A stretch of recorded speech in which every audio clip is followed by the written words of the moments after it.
Sleeping Bag Haven by Kugi123. Read by My Lost and Found. Summary. Izuku was especially anxious today, and this doesn't go unnoticed by his teacher. Luckily for Aizawa, he has a plush yellow hideaway of warmth right by his side, and he was going to use it to his advantage. This fic is about 600 words and 1 chapter. It's rated general audiences and no archive warnings apply. As always, link to the fic is in the description. And on with the story. The problem child was nervous today. Aizawa could see it. The way he anxiously picks at his nails and refuses to look at anything other than his desk. Either something happened or Midoriya was just not feeling good today. No matter what, the teacher couldn't let him keep going like this. Not when it looked like he would break at any single tap to the protective barrier he's formed around himself. Yeah, he can't have that. Now, can he? Midoriya. Aizawa calls in a voice that would normally be heard as stern, but there's an underlying concern lacing it. His eyes squint when the kid flinches, looking up reluctantly to his teacher. The man resists letting out a sigh and makes a gesture with his hand for the boy to come to the front of the classroom. He absent-mindedly glares at his class, willing them to keep their heads down and focus on their work. Sensei? Izuku stutters as he approaches the desk, standing and fidgeting in place with bundled up nerves. Aizawa gives the boy a calculating look before taking one step back from his desk and merely gesturing for Izuku to come behind his desk. The problem child blinks in confusion, shuffling awkwardly to behind the desk and staring at his teacher anxiously. Then, Aizawa proceeds to grab his yellow sleeping bag with one quick hand from where it was hidden underneath his desk, unzipping it and basically shoving Izuku, lightly, into it.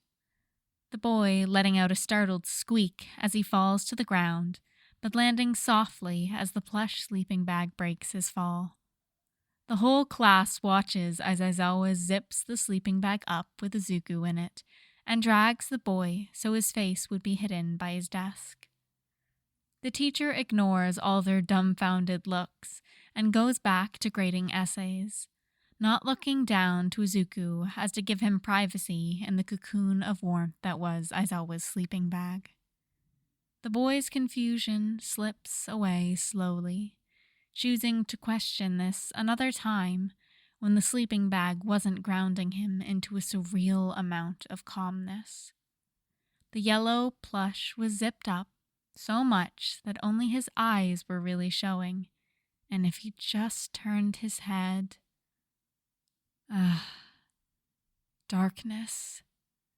Just warmth and darkness. It was like a little safe area, comfortable and even quiet. Though that may just be because Aizawa glares at anyone who tries to whisper. Or maybe it's because the sleeping bag is soundproof. He wouldn't be surprised. Izuku curls up just slightly, turning in the sleeping bag and laying on his stomach. The curly-haired boy lets out a small, content noise as his nerves start to stop swarming around in his head. Little tears of relief forming in his eyes as he hides further by shoving his head into his arms.